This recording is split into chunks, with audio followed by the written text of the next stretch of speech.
So இந்த Jeeva character அது சூப்பராக அடாப்ட் பண்ணியிருக்கீங்க போலீஸில். நான் உங்களை இப்படி பார்த்தது இல்லை, அது எப்படி அடாப்ட் பண்ணீங்கன்னு சொல்லுங்கள் ஃபர்ஸ்ட்டு. இப்போ நீங்கள் சொன்ன மாதிரி என்னன்னா, இந்த இருதுருவம்க்கு எப்படி என்னை காசு பண்ணாங்கன்னா, நான் இப்போ யூடியூப்ல இந்த ஹஸ்பண்ட் ஒய்ஃப் மாதிரி ரொம்ப காமெடி வீடியோஸ் தான் பண்ணிட்டு இருந்தேன். அதை பார்த்து தான் என்னை இதில் காசு பண்ணாரு. இன்னும் ஒரு 4 படம் பண்ணி ரிலீஸ் ஆகாமல் இருக்கு, அதெல்லாம் ஆகணும்னு தான் வெயிட்டிங். மிஸ் மேகின்னு ஒரு படத்தில் ஒரு சின்ன கேரக்டர் ஒன்று பண்ணியிருக்கேன். புல்லட்னு ஒரு படம். ஓகே. ஒரு எல்வின் மாஸ்டர் லாரன்ஸ் சார் தம்பியும் அதில் ஒரு கேரக்டர். அதுக்கப்புறம் டியர் டெவில்னு 13 ஒரு படம் வந்துச்சு. அந்த படத்தை டேரக்டரோட அடுத்த ஃபிலிம். அதில் வந்து நானும் குமரன், பாண்டியன் ஸ்டோர்ஸ் குமரன் இருக்காங்க, நானும் அவரும் ஒரு காலேஜ்லாம் முடிச்சு வேலைக்கெல்லாம் போயிட்டு அப்போது திரும்பவும் ஒரு கன்ஸ்ட்ரக்ஷன்லாம் ஒர்க் பண்ணியிருக்கேன். என்னங்க எல்லாமே கரெக்டாக சொல்கிறீங்க. தனக்கு எதிரானவங்க கூட சேர்ந்து தன்னோட எதிரியை அழிக்கிற ஹீரோ. ஏதாவது ஹாலிவுட் ஆகும் இல்லை, தமிழ் படம் தான். ரீசெண்டாக ஒரு லைன் யோசிச்சேன், அது இதே மாதிரி தான் இருக்கும். வந்து இன்னசென்ட்டாக அவங்கள்ட்ட அப்ரோச் பண்ணிகிட்டு இருக்கான். இப்போ தான் இந்த மாடு தேடுற சீன்லலாம் வந்து கொஞ்சம் ஒன்றா ட்ராவல் பண்ணுற மாதிரிலாம் ஆரம்பிச்சிட்டாங்க. நேராக வந்தோடனே அன்சிகா மேலே ஏற்றிட்டாங்க. அவ்வளோதான். சந்தோஷமான விஷயம்னா அவங்களுக்கு ஹெல்ப் பண்ணுங்கன்னு சொல்லி கையெல்லாம் கொடுத்து. ஹலோ ஃப்ரெண்ட்ஸ், இன்றைக்கி நம்ம கூட யார் இருக்காங்கன்னு பார்த்தீங்கன்னா, இப்போ ட்ரெண்டிங்காக போயிட்டு இருக்க போலீஸ் வெப் சீரிஸ்லேருந்து ஒருத்தரை கூட்டு வந்து உட்கார வச்சுருக்கேன். இப்போதைக்கு ஃபன்னுக்கு அவர் தான் கேரண்டி. ஹாய் ப்ரோ, எப்படி இருக்கீங்க? வணக்கம். நல்லா இருக்கேன். நீங்கள் எப்படி இருக்கீங்க? நல்லா இருக்கேன். ஸோ என்கிட்ட ஃபஸ்ட்டு நான் கேட்கணும்னு நினச்சது அண்ட் என்கிட்ட கேட்க சொன்னதும் உங்ககிட்ட. ஸோ இந்த ஜீவா கேரக்டர் அது சூப்பராக அடாப்ட் பண்ணியிருக்கீங்க போலீஸில். நான் உங்களை இப்படி பார்த்தது இல்லை, அது எப்படி அடாப்ட் பண்ணீங்கன்னு சொல்லுங்கள் ஃபஸ்ட்டு. அதான் இப்போ நீங்கள் சொன்ன மாதிரி எனக்குமே வந்து ஸ்டார்டிங்கில் யூடியூப்பில் இந்த மாதிரி ஒரு காமெடியாக எல்லாம் பண்ணிகிட்டு இருந்தோம். அதுக்கப்புறம் வேற ஒரு ட்ராக் அப்படி ஒரு சீரியஸான கேரக்டர்ஸ்லாம் பண்ணிகிட்டு இருந்தேன். இப்போ திரும்பவும் இந்த மாதிரி ஒரு சீரீஸில் இப்படி ஒரு கேரக்டர் இருக்குதுன்னு சொல்லும் போது இன்ட்ரெஸ்டிங்காக இருந்துச்சு. உடனே ஓகே சொல்லிட்டு போந்துட்டேன். அண்ட் இப்போ ரீசெண்டாக உங்களோட போர்ஷன்ஸ் கொஞ்சம் இன்க்ரீஸ் ஆக ஆரம்பிச்சிருக்கு. அது எப்படி போக போகுது இந்த கேரக்டர்? ஃபுல் லென்த் வருமா, இல்லை இடையில எங்கேயாச்சும் காணாமல் போயிடுவீங்களா? அது எனக்கே சர்ப்ரைஸ் தான். ஏன்னா இப்போ வர வெப் சீரிஸ்லாம் திடீர்னு ஒரு கேரக்டர் நல்லா இருக்கும், காணாமல் போயிடும். எங்கே போச்சுன்னு கேட்டால் சீசன் 2 பார்த்துக்கோங்க அப்படின்னு தெரியல. வரும்னு நினைக்கிறேன். ஏன்னா இப்போ தான் ஆரம்பிச்சிருக்காங்க, அதுக்குள்ளே முடிக்க மாட்டாங்க.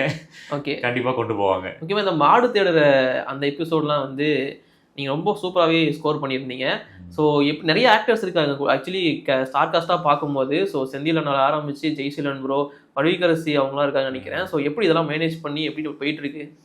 ப்ரோ சீரியஸாக பார்த்தீங்கன்னா எல்லாருமே இருக்காங்க. ஆனால் என் கூட ட்ராவல் ஆகுறதுன்னா இவர் செந்தில் அண்ணன் அவர் இருக்கார், ஜெய்சீலன் இவங்க என் கூட பண்ணுறவங்க, ஸ்வாதிகா அவங்க இவங்களோட தான். அவங்க ஒடிகரசி மேடம் கூட இன்னும் எதுவும் காம்பினேஷன் எதுவும் வைக்கல. இவங்க கூடன்றதுனால இவங்க கூட சீன் வரப்போ ஒரு கிவ் டேக் அது கொடுத்து ஒரு அண்டர்ஸ்டாண்டிங்கில் அப்படியே தப்பிச்சு போயிட்டுருக்கேன். எங்கே ப்ரோ நடந்துட்டுருக்கு ஷூட்டிங் ஸ்பாட்லாம்? இப்போ குரோம்பேட் இந்திரா காட்டன் மில்ஸ்னு ஒரு இடம், அங்கே தான் அந்த போலீஸ் ஸ்டேஷன் செட்டு. பாக்கி அவுட்டோர்லாம் ரேண்டமாக. ஆமாம். சரி, ஓகே. எனக்கு ஃபஸ்ட்டு கேட்கணுன்னு நான் நினச்சது என் ஃப்ரெண்ட் என்கிட்ட சொல்லி அனுப்பிச்சது அதுதான். இருதுருவம்னு ஒரு சீரீஸ், அது எங்களோட ஃபேவரெட்டு. அதில் குணசேகரனாக வந்து பயங்கரமாக மாட்டியிருப்பீங்க. ஸோ அப்படி இருந்த ஒருத்தராக இது அப்படிங்கிறது தான் எங்களுக்கு வந்த ஃபஸ்ட்டு கேள்வி. ஸோ இந்த டிரான்ஸ்ஃபர்மேஷன் எப்படி உங்களுக்கு? ஆல்சோ நீங்கள் தியேட்டர் ஆர்டிஸ்ட், அது உங்களுக்கு அதனால் ஈஸியாக இருந்துச்சு நான் நினைக்கிறேன். நீங்கள் சொல்லுங்கள். இப்போ என்னன்னா, இந்த இருதுருவம்க்கு எப்படி என்னை காசு பண்ணாங்கன்னா, நான் இப்போ யூடியூப்ல இந்த ஹஸ்பண்ட் ஒய்ஃப் மாதிரி ரொம்ப காமெடி வீடியோஸ் தான் பண்ணிட்டு இருந்தேன். அதை பார்த்து தான் என்னை இதில் காசு பண்ணாரு. அது ஏன் பண்ணாருன்னு இப்போ வரைக்கும் ஃபன்னான கேரக்டரை பார்த்து சீரியஸாக காசு பண்ணியிருக்காங்க. ஆமாம், அப்படி பண்ணாரு. ஆனால் அது ஒரு பெரிய உங்களுக்கு ஒரு பிரேக் த்ரூ மாதிரி. கண்டிப்பாக அந்த சீரீஸ் வந்து எனக்கு ஒரு பெரிய ஓப்பனிங் கிடச்சிது. இப்போ வரைக்கும் நான் பண்ணதில் பெரிய ப்ராஜெக்ட் அது ஒன்று தான். அதுக்கப்புறம் சரி, இப்போ நீங்கள் சொன்ன மாதிரி இப்போ தியேட்டர் பண்ணதுனால எனக்கு ஈஸி இல்லை, கஷ்டம்தான். அது அண்டர்ஸ்டாண்ட் பண்ணிக்க இந்த கேரக்டருக்கு அந்த கேரக்டருக்கு டிஃப்ரென்ஸ் அண்டர்ஸ்டாண்ட் பண்ணிக்கிறதுனால நம்மளால் புல் ஆஃப் பண்ண முடிஞ்சுது. ஓகே, அது வந்து சின்னதாக ஹெல்ப் பண்ணுச்சு எனக்கு. மற்றபடி எனக்கு என்னென்னா அதுவும் பிடிச்சிருக்கு, சீரியஸாக பண்ணவும் பிடிச்சிருக்கு, காமெடியாக பண்ணுறதும் பிடிச்சிருக்கு. ஸோ நிறைய வெப் சீரிஸ் மாதிரி தான் நடிச்சிட்ருக்கீங்க. இடையில படம் அப்படின்னு பார்க்கும்போது செவப்பி ஒன்று பண்ணியிருந்தீங்க. ஸோ ஆகா அது வந்துருந்துச்சு. அது மட்டும் இல்லாமல் ஒரு சில படங்களில் சின்ன சின்ன கேரக்டர் வந்திருக்கீங்க. ஸோ மூவிஸாக பெருசாக பண்ணாத ஒரு இது இருக்கா உங்களுக்கு இயக்கம்? கண்டிப்பாக ப்ரோ, ஏன்னா வந்ததே சினிமாக்காக தான். ஃபஸ்ட்டு ஒரு படம் போக்கிர் ராஜான்னு ஒரு படம் பண்ணேன். அதுக்கப்புறம் இது என்ன கற்றுக்கலான்னு சொல்லிட்டு ஃபுல்லாக தியேட்டர் போயிட்டு அதுக்கப்புறம் வந்தது இருதுருவம். அதுக்கப்புறம் சின்ன நீங்கள் சொன்ன மாதிரி நித்தம் உருவானம், நேரங்கள் 3, இன்னும் ஒரு 4 படம் பண்ணி ரிலீஸ் ஆகாமல் இருக்கு. அதெல்லாம் ஆகணும்னு தான் வெயிட்டிங். நடுவில் கரெக்டாக இந்த போலீஸ் ஆப்பர்ச்சுனிட்டி கிடைச்சிது. நான் கொஞ்சம் வெளியில தெரியுது. படங்களுக்கு முன்னாடி திரும்ப இன்னொரு வெப் சீரிஸ் ரிலீஸ் ஆயிடுச்சு. ஆமா. என்னென்ன படங்கள்னு சொல்லலாமா ஏதாச்சும்? மிஸ் மேகின்னு ஒரு படத்துல ஒரு சின்ன கேரக்டர் ஒன்று பண்ணிருக்கேன். புல்லட்னு ஒரு படம். ஓகே. ஒரு எல்வின் மாஸ்டர் லாரன்ஸ் சாரோட தம்பி அவங்க அதுல ஒரு சின்ன கேரக்டர் பண்ணியிருக்கேன். அதுக்கப்புறம் டியர் டெவில்னு 13 ஒரு படம் வந்துச்சு. அந்த படத்தோட டைரக்டரோட அடுத்த ஃபிலிம். அதுல வந்து நானும் குமரன், பாண்டியன் ஸ்டோர்ஸ் குமரன் இருக்காருன்னு, நானும் அவரும் சேர்ந்த ஒரு படம். ஃபுல்லாவே பயங்கர ஹாரர் காமெடியான ஒரு படம். அந்த படத்துக்கு தான் வெயிட்டிங் நான். ஓகே.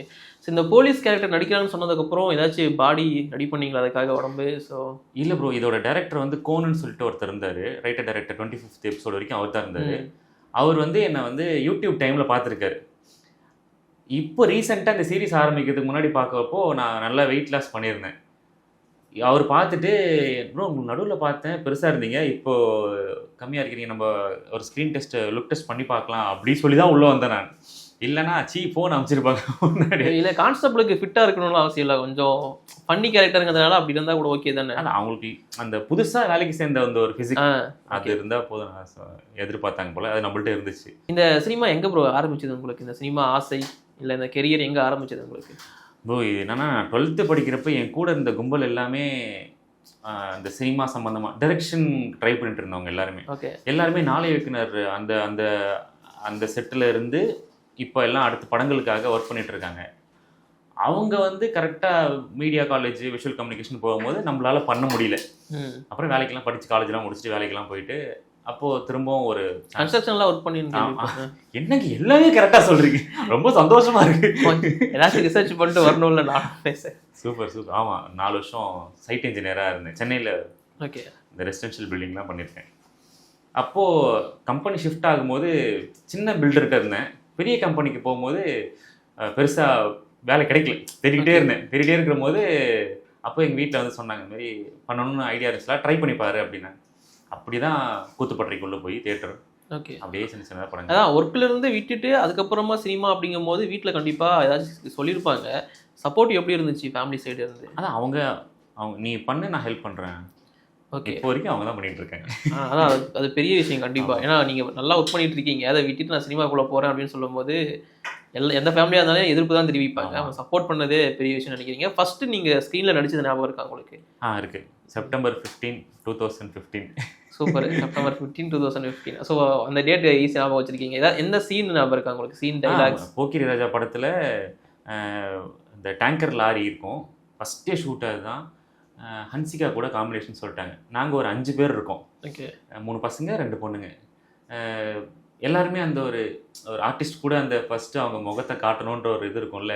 எனக்கு அதெல்லாம் தெரியல. ஆனால் அவங்க ஆல்ரெடி படம்லாம் பண்ணுவாங்க போல. புதுசாக இருந்தேன் நான். அவங்க அங்கங்கே ஏறி லாரிக்குள்ளே ஏறி செட்டில் ஆகிட்டாங்க. என்னை வந்து இடம் பத்தலன்னு மேலே ஏற சொல்லிட்டாங்க. சரி, முதல் நாள் ஷூட்டு எப்படி தான் ஆரம்பிக்குதுன்னு சொல்லிட்டு மேலேன்னா நேராக வந்தோடனே ஹன்சிகா மேலே ஏற்றிட்டாங்க. அவ்வளோதான். சந்தோஷமான விஷயம்னா அவங்களுக்கு ஹெல்ப் பண்ணுங்கன்னு சொல்லி கையெல்லாம் கொடுத்து மறக்க முடியாது. எப்படி மறக்க முடியும்னு சொல்லுங்க. அவ்வளோ அந்த ஷூட்டுக்கு போனது அங்கே ஃபுல்ஃபில் ஆயிடுச்சு. அவ்வளோதான். அதுக்கப்புறம் தான் இண்டஸ்ட்ரி வந்து நீங்கள் கூத்துப்பட்டறை சைடு போனீங்க. கூத்துப்பட்டறை முடிச்சு ஒரு மாதம் வந்துச்சு. ஒரு மாதம். ஆமாம், இந்த ஆப்பர்ச்சுனிட்டி கிடைச்சது. ஓகே. நிறைய தியேட்டர் பர்ஃபார்மன்ஸ் பண்ணியிருப்பீங்கல்ல. ஸோ அதுக்கும் இப்போ இங்கே நடிச்சிட்டு இருக்கிறதுக்கும் ஏதாச்சும் டிஃப்ரென்ஸ் இருக்குன்னு நினைக்கிறீங்களா? அங்கே பண்ணுறதுக்கும் இங்கே பண்ணுறதுக்கும் டிஃப்ரென்ஸ்னா நிறைய இடத்துல கேட்குறாங்க ப்ரோ. எனக்கு என்னன்னா, ஸ்டேஜில் பெர்ஃபார்ம் பண்ணுறதுக்கு ஒரு மீட்ரு வேணும்.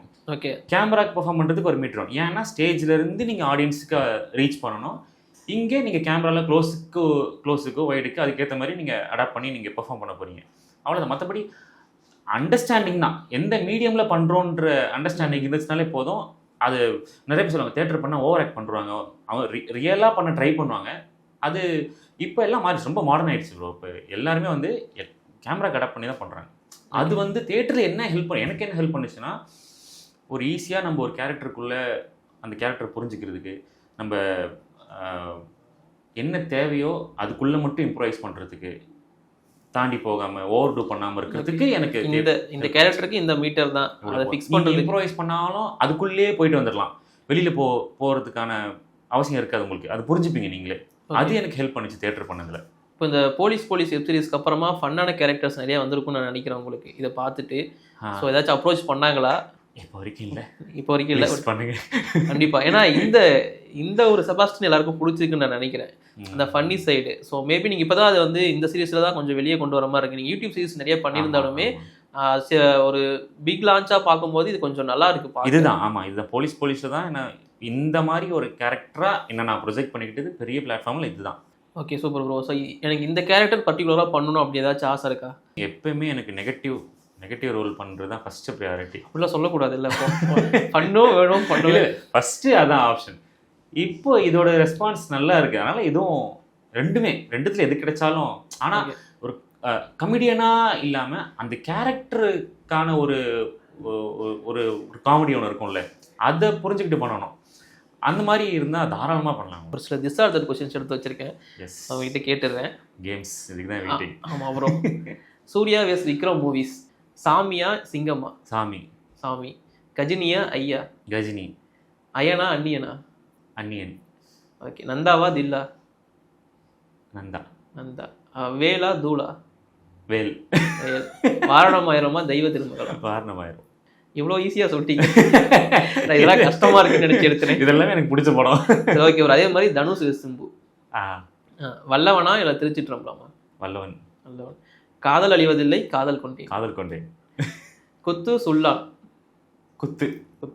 தொட்டி ஜெயாவா புதுப்பேட்டையா? புதுப்பேட்டை. 10 தலையா அசுரனா? அசுரன். மாநாடா விஐபியா? விஐபி.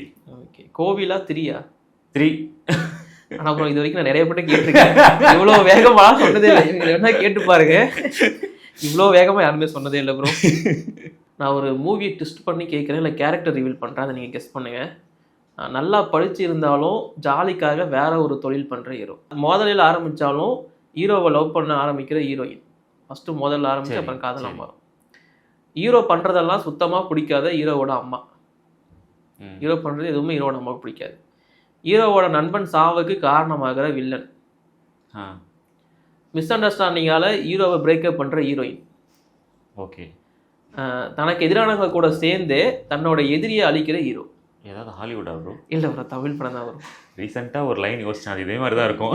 அப்படியா? எனக்கு ரீசெண்டாக வந்தது கிடையாது, ரொம்ப பழைய படம், ஆனால் ரொம்ப ஹிட்டான படம். ஆப்போசிட் பார்ட்டி கூட சேர்ந்துக்கிட்டே வில்லனை வந்து காலி, தனக்கு வேண்டாம் தனக்கு எதிரியானவங்க கூட சேர்ந்துக்கிட்டே எதிரி அழிக்கிறாரு. எதிரானவங்க கூட சேர்ந்து க்ளூ கொடுக்குறாரு. ஹீரோ இதில் நிறைய கெட்ட போடுவார். ஆனால் இதில் ஒரு ட்விஸ்ட் வச்சிருக்கேன், நான் அடுத்துக்குள்ள சொல்லிடுறேன். ஹீரோயின் வந்து ஹீரோ ஃப்ரெண்டோட சிஸ்டர். ஹீரோ ஃப்ரெண்டோட சிஸ்டர். கண்டிப்பாக அது பம்பாயாக இருக்க முடியாது, கெட்டப்பு போடல, அந்த அளவுக்கு பழசம் இல்லை. அவ்வளோ பழசம் இல்லையா? அப்போ வந்து விக்ரம் படம் மாதிரி. விக்ரம் படம் இல்லை. ஹீரோ சொல்லுங்களேன். சரி, நான் அடுத்த குழு கொடுத்தேன், ஸ்மக்லிங். அயன். அவ்வளோதான். அவ்வா. ஓகே. இந்த க்ளூ நீங்கள் ஃபஸ்ட்டு கொடுத்துருந்தீங்கன்னா அது கடைசியாக கொடுத்தா தானே அதுக்கு ஒரு வேல்யூ. வந்து வில்லன் கூட சேர்ந்து தான் தனக்கு எதிரானவங்கன்னா, ஐ மீன் அவர் ஸ்மக்லிங் தான் பண்ணிட்டு இருப்பாரு, அப்போ போலீஸ் தான் அவருக்கு எதிரானவங்க. அவங்க கூட சேர்ந்துட்டு தான் அவரோட எதிரியான அவரை அழிப்பாரு. ஓகே. சே, ஸோ அதனால தான் வேற எதுவும் இல்லை. இதான டீகோட் பண்ணுறது எவ்வளோ கஷ்டம் தெரியுமா? நீங்கள் இதெல்லாம் கரெக்டாக சொல்கிறீங்க, பெரிய விஷயம் ப்ரோ. இதுதான் எல்லாருக்கிட்டையும் விளையாடிட்டு இருக்கு. இப்படி என் கூட ஒருத்தர் ஒரு ஷோவில் இந்த மாதிரி பண்ணாரு, அவர் இன்னைக்கு ஒரு படம் பண்ணிட்டார். யாரு ப்ரோ? ஆண் பாவம் சொல்லாது, கலையரசன். ஆமாம், அவரோட சிசியர் தான் ப்ரோ. அப்படியா? இது எல்லாமே அவர்கிட்ட கற்றுக்கிட்டது தான். இதே மாதிரி ஹாட் ஸ்டாருக்கு யாச்சின்னு ஒரு ப்ராஜெக்ட் பண்ணப்போ அதோட ப்ரொமோஷனுக்காக மீட் பண்ணி இந்த மாதிரி ஒரு ஷோ பண்ணோம், பிளாக் ஷிப். கடைசி அதோட மாடிஃபைடு வெர்ஷன் தான். ஓகே, நீங்களும் படம் பண்ணுறதுக்கு வாழ்த்துக்கள். படம் பண்ணிடலாம் வச்சுக்கோ. ப்ரோ, பிக் பாஸ் பார்க்குறீங்களா? பார்க்கறது இல்லையா? இல்லை, ரீசெண்டாக இன்டர்வியூவில் பார்த்தேன், திவாகரெல்லாம் பிடிக்கும்னு சொல்லியிருந்தீங்களே. இல்லை ப்ரோ, அது என்ன சொன்னேன்னா, நான் அவங்களோட ஃபன் எங்கே பார்க்குறேன், இந்த கிளிப், இந்த இன்ஸ்டாகிராமில் ரீல்ஸ்லாம் வரும்ல, அதெல்லாம் பார்த்தேன், இந்த மாதிரி ஃபன்னாக இருந்துச்சு அப்படின்னு சொன்னாங்க. அதை தான் டைட்டிலாக அதை வச்சுருந்தாங்க, பார்த்தீங்களா? பார்த்தேன். அப்புறம் நீங்கள் வந்து இந்த ஷூட் பண்ணுறப்போ ரியல் போலீஸ் கிட்ட மாட்டின எக்ஸ்பீரியன்ஸ் ஏதோ இருக்குன்னு சொன்னாங்க. எஸ், ஆமாம், அதை சொல்கிறீங்களா கொஞ்சம்? ஆமாம், அது வந்து மொதல் நாள் ஷூட்டு. ஃபஸ்ட் நாளேவா? மொதல் நாள் எனக்கு ஃபஸ்ட் டே ஷூட் ஆரம்பிச்சு செகண்ட் டே.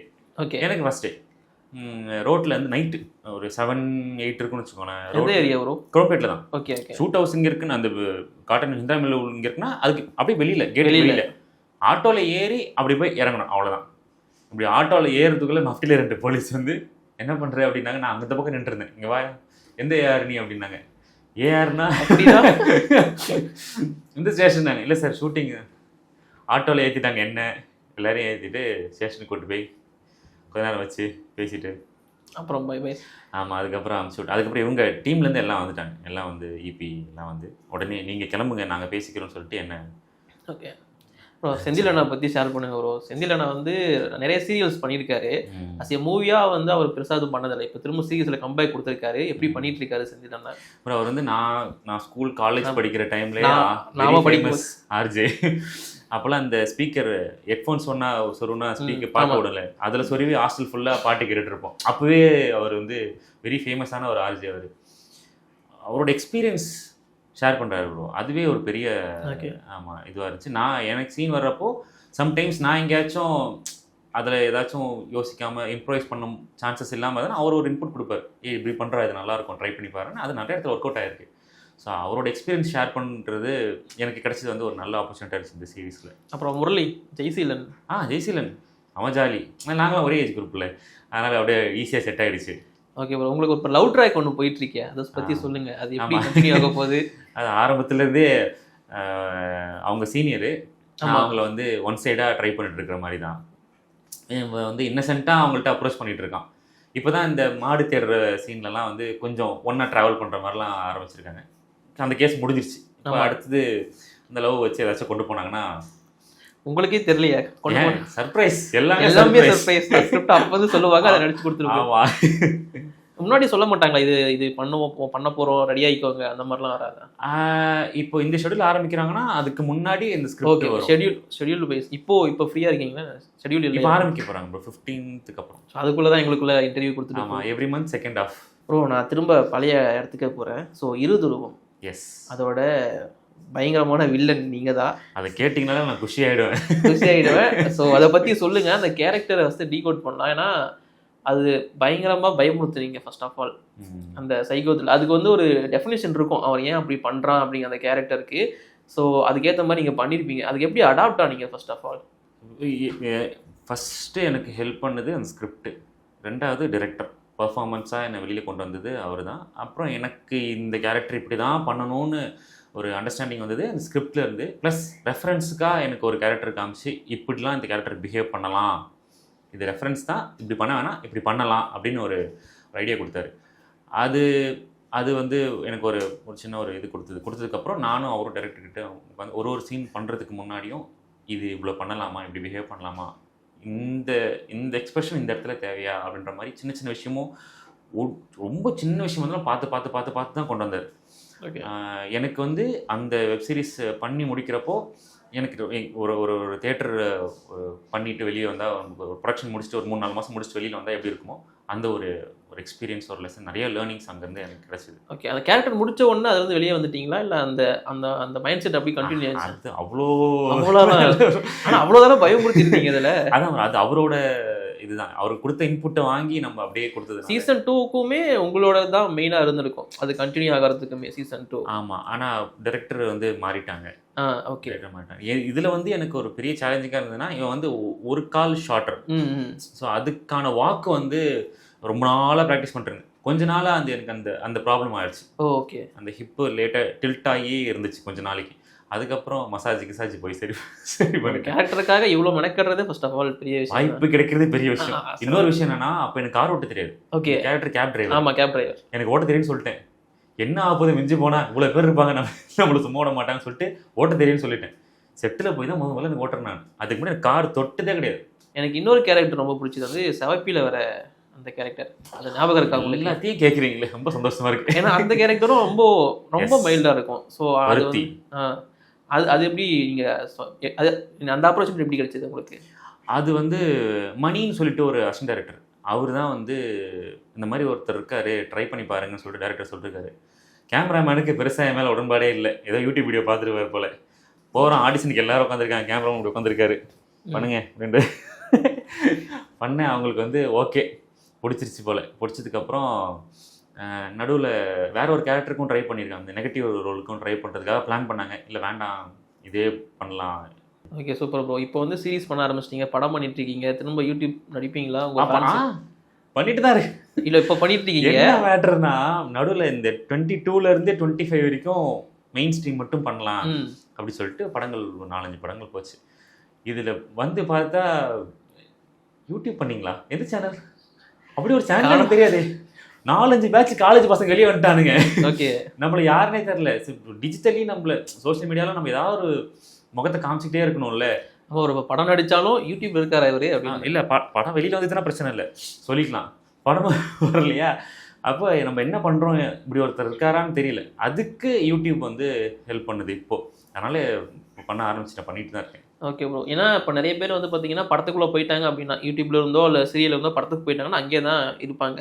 திரும்ப பின்னாடி வரணுமா அப்படிங்கிற மாதிரிலாம் யோசிப்பாங்க. ஸோ அதனால தான் அந்த கேள்வி நான் கேட்டிருந்தேன். உங்களுக்கு எப்படி? இல்லை ப்ரோ, அதெல்லாம் இல்லை. இப்போ வரைக்கும் எனக்கு அந்த எங்கே கிடைச்சாலும் பண்ணலாம், நல்ல ஸ்கிரிப்ட் ஓகே கிடைச்சா பண்ணலாம், அந்த மாதிரி தான் இப்போ வரைக்கும். நடிப்பு மட்டும்தானே இல்லை டைரக்ஷன்? அதெல்லாம் பண்ணேன். அப்புறம் பண்ணதுக்கப்புறம் இதெல்லாம் பண்ணக்கூடாதுன்னு தெரிஞ்சுக்கிட்டேன். ஏன் ப்ரோ அப்படி என்ன சம்பவம் நடந்துச்சு? நிறைய வேலை ஜாஸ்தி ப்ரோ. அது டைரக்டர் இது இந்த ஒரு வேலையும் பண்ணிக்கிட்டு அதையும் சேர்த்து நாமளே ஆசமச்சியில் ஒரு சேனலில் ஒர்க் பண்ணிட்டு இருக்கப்போ எல்லாமே நான் தான் பண்ணிட்டு இருந்தேன். ஓகே. டைரக்ஷன், ரைட்டிங், ஆக்டிங்கு ரொம்ப ஜாஸ்தி ஒர்க்கு. அதனால இது மட்டும் பண்ணுவோம். இல்லை ப்ரோ, நீங்கள் ஸ்கிரிப்ட் பண்ணி டைரக்ட் பண்ணீங்கன்னா உங்களவே ஹீரோ வச்சு பண்ணிக்கலாம்ல? ஆமாம், அப்படிதான் பண்ணிட்டு இருந்தேன்.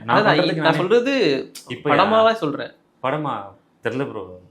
எதுக்கு நாம போய் வாய்ப்பு கேட்டுட்டு இருக்கிறதுக்கு நாம ஒரே கதை பிச் பண்ணோம்னா வந்துடும். கண்டிப்பா ப்ரோ, கண்டிப்பா ப்ரோ. ஆனா ரைட்டிங்லாம் ஒரு பக்கம் போயிட்டு தான் இருக்கு.